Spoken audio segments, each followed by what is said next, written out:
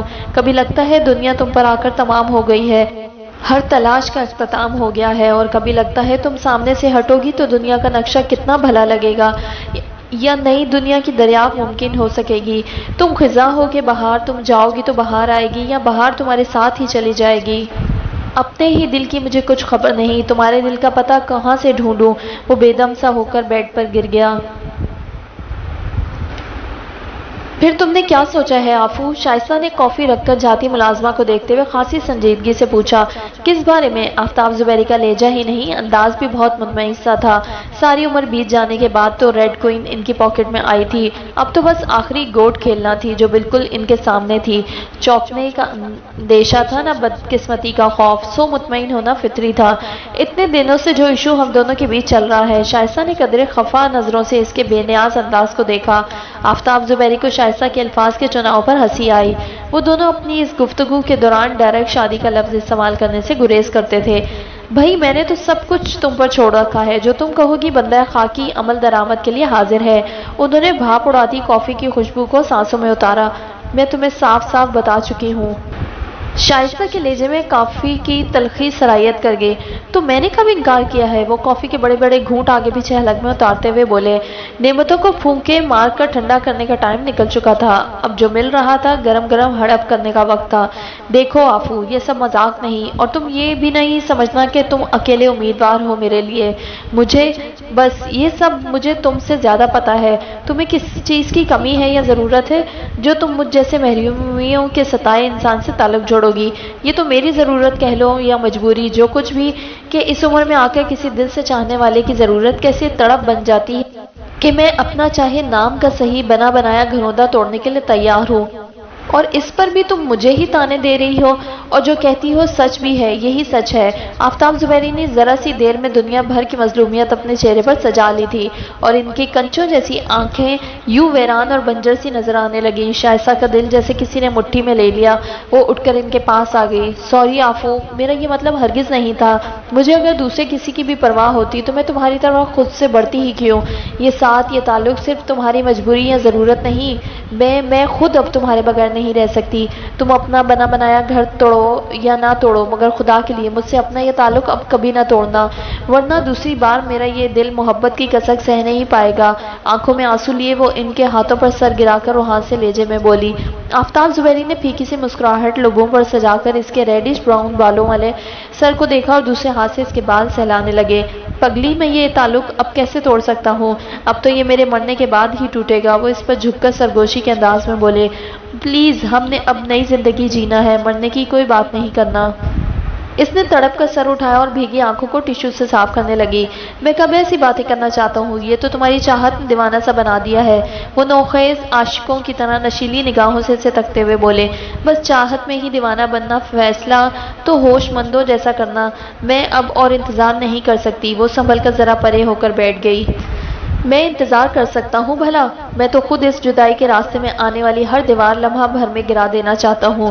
تو پھر دیر کس بات کی ہے؟ تم اپنے گھروندے کا معاملہ اسی ہفتے صاف کرو، دوسرے دن ہم نکاح کرا لیں گے۔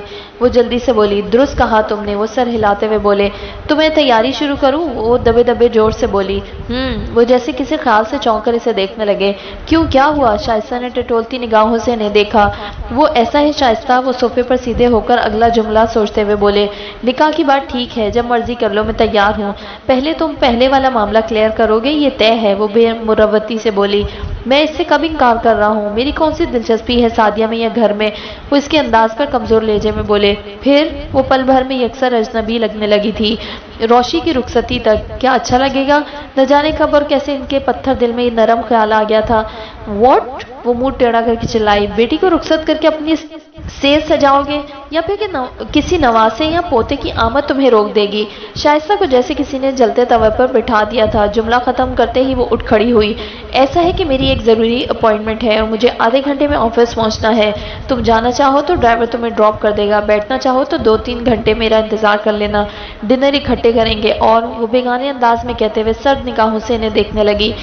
تم فائنلی نیکسٹ سنڈے تک کوئی فیصلہ کر لو، جب پچھلے معاملے سب کلیئر کر لو تو منڈے کی شام 5 بجے میرے پاس آ جانا، اور کوئی دلیل بہانہ نہیں، میرے پاس بیکار باتوں کے لیے وقت نہیں۔ امید ہے مجھے یہ سب بار بار دہرانا نہیں پڑے گا، ویسے بھی تم اچھے خاصے سمجھدار ہو۔ Good bye. وہ آفتاب زبیری کی بھونچکی صورت پر ایک کاٹدار مسکراہٹ اچھالتی باہر کی طرف بڑھ گئی۔ پلیز شائستہ، بات سنو، دیکھو میں نے کب انکار؟ وہ دیوانہ وار اس کی طرف لپکے۔ اپنا اور میرا وقت ضائع نہیں کرو، نیکسٹ منڈے وی میٹ، اوکے؟ وہ جملہ پورا کر کے چپاک سے باہر نکل گئی کہ آفتاب زبیری مزید اسے پکار ہی نہیں سکے۔ یوں بھی شائستہ کے تیور بتا رہے تھے کہ وہ مزید کچھ سنے گے بھی نہیں۔ مینٹل، خود کو نہ جانے کیا سمجھتی ہے، حرام کی دولت نے دماغ پر چربی چڑھا دی ہے، سچ جھوٹ میں فرق نظر ہی نہیں آتا اسے۔ اور ایسی خود سر تو یہ شروع کی تھی، اپنی گرلز کے سامنے اس نے پیدا کرنے والی ماں کو لات مار دی، تو آفتاب زبیری تم کیا چیز ہو؟ بہتر ہے تم بھی اپنے ماضی کے ہر رشتے تعلق کو لات مار دو، تو ہی اس جنت عرضی کے حقدار ٹھہرو گے، اور شادی ہو جانے پھر اس بڈھی گھوڑی کو لگام ڈالنے کا مزہ آئے گا۔ پھر دیکھوں گا اس کا یہ تمتراک، یہ تنتنا، سب کس بل نکال دوں گا۔ اور روشی کی رخصتی میں وہاں کون میری شرکت کی تمنا میں مرا جا رہا ہے، اور وہ بھی نہ جانے کب ہو، 2-4 مہینے یا سال لگ جائے، میری تو خوشی وقتی منہ پھیر جائے گی نا۔ یہ اب نہیں ہو سکتا آفتاب زبیری کے جیتے جی۔ وہ بالوں میں انگلیاں پھیرتے ہوئے باہر کی طرف بڑھے۔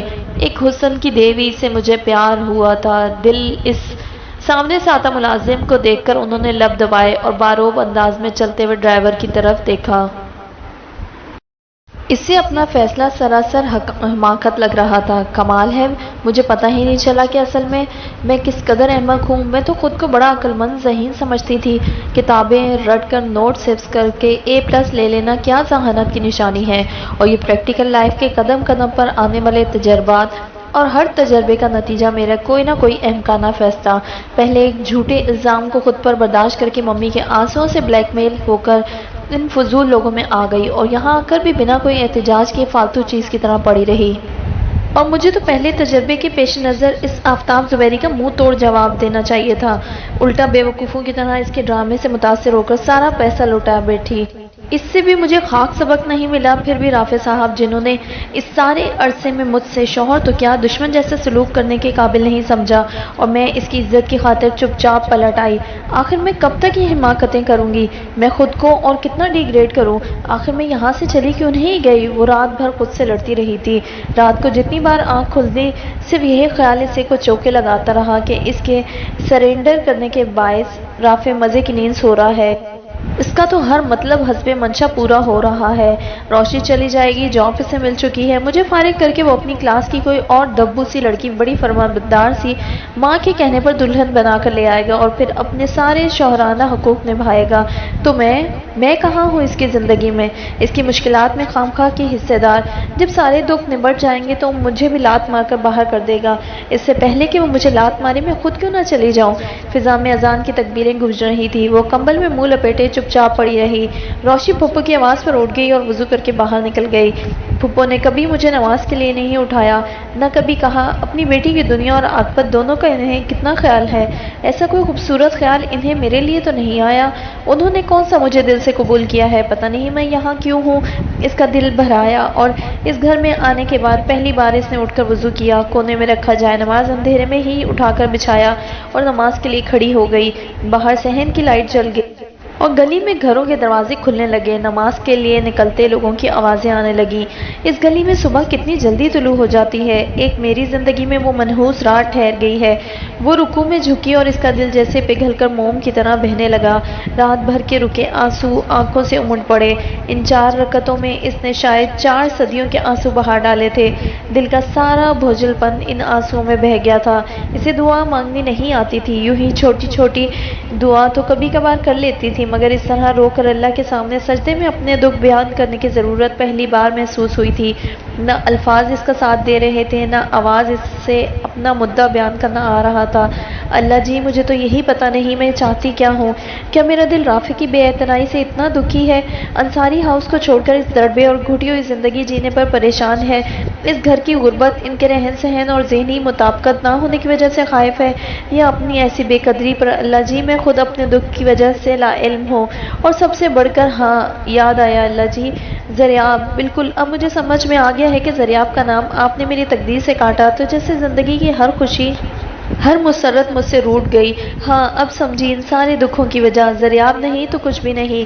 مجھے اس زندگی میں کوئی دلکشی، کوئی خوشی محسوس نہیں ہوتی، سب کچھ اس کی محبت، اس کی چاہت کے باعث تھا۔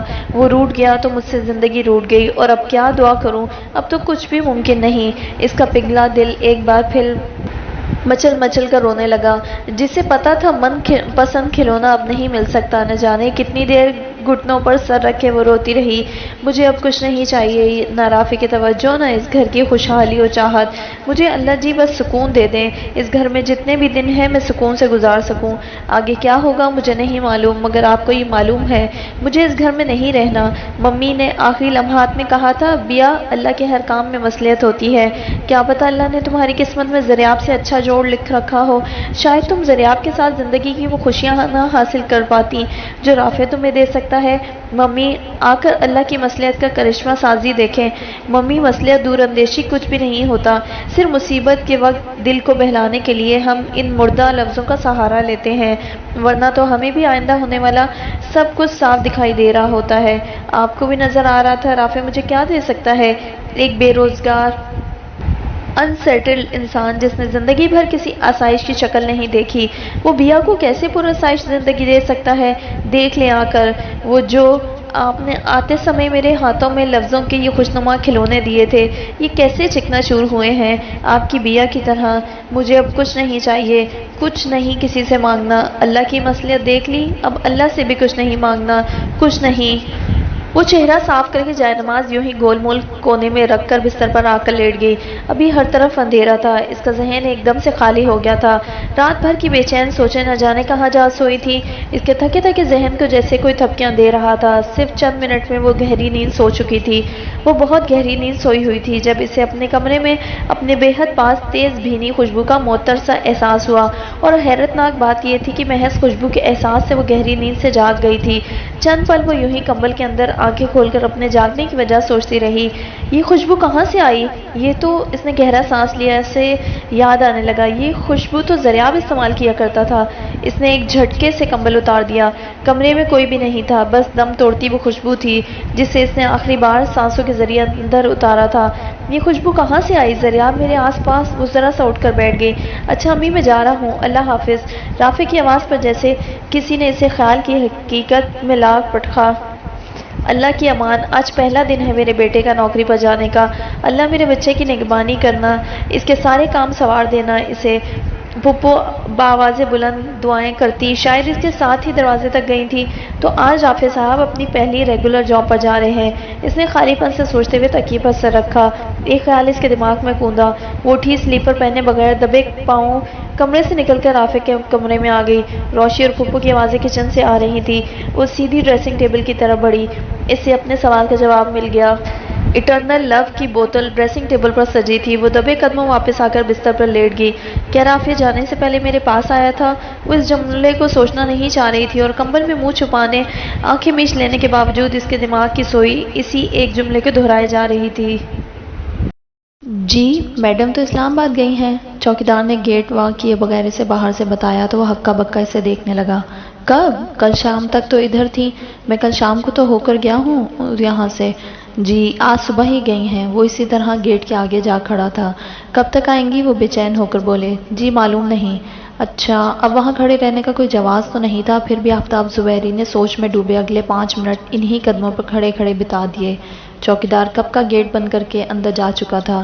شائستہ مجھے اتنا قیمتی خوبصورت موبائل سیٹ گفٹ کرتی رہی اور میں لینے سے انکار کرتا رہا کہ مجھ جاہل کو یہ آپریٹ کرنا کہاں سے آئے گا، کسی کو تو کال تو کیا، مجھے کال ریسیو کرنا بھی نہیں آتی۔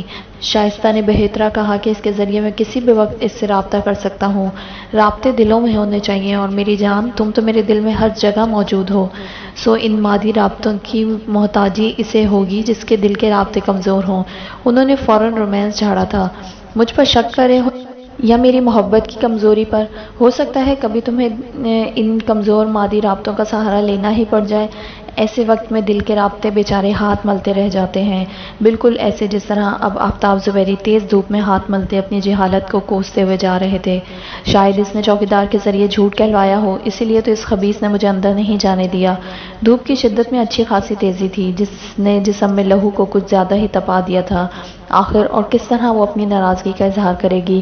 16 سالہ کی الہڑ عمر والے نخرے اسٹوپڈ انہیں شائستہ کی اس حرکت پر بہت طیش آیا تھا۔ بے وقوف عورت، میں بھلا اس بڈھی کھوسڑ سعدیہ کی محبت میں مر جا رہا ہوں جو اسے اپنی جان سے چمٹائے رکھوں گا، شام سے پہلے فارغتی لکھ دوں گا اور اب اس عمر میں کوئی رسک نہیں لوں گا۔ شائستہ ڈیئر، وہ تھک کر فٹ پاتھ کے جنگلے سے ٹیک لگا کر ٹک گئے۔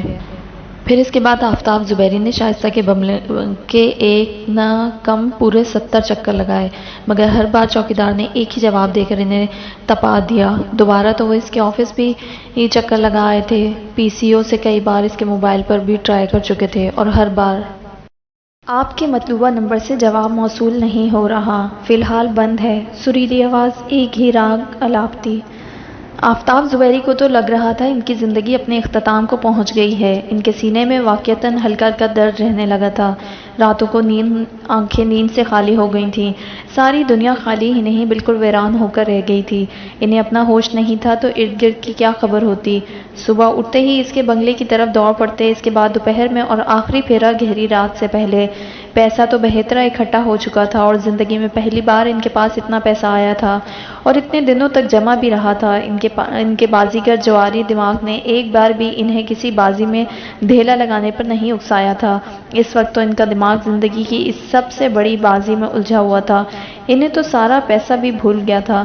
ایک بار شائستہ مل جائے، میں پاؤں پکڑ کر ناک رگڑ کر اسے منا لوں گا، بس ایک بار وہ میرے سامنے تو آ جائے۔ وہ فیصلہ کرتے، لگتا ہے کسی بات نے تیرے دماغ پر اثر کر دیا ہے پیر، عامل شاہ کے پاس ہی لے چلو۔ زفرہ انہیں چھیڑتا اور انہیں لگ رہا تھا کہ اسے جلد ہی پیر عامل شاہ کے پاس ہی جانا پڑے گا۔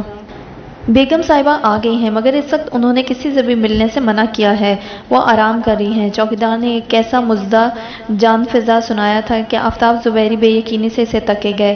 جا کر بتاؤ کہ آفتاب زبیری ملنے آئے ہیں۔ حواس بحال ہوتے تو بڑے اعتماد سے کہا، جی انہوں نے پہلے ہی آپ کا نام لے کر بطور خاص منع کیا تھا کہ آپ کل شام کو آئیں، آج وہ آپ کی سمیت کسی سے بھی نہیں ملیں گی۔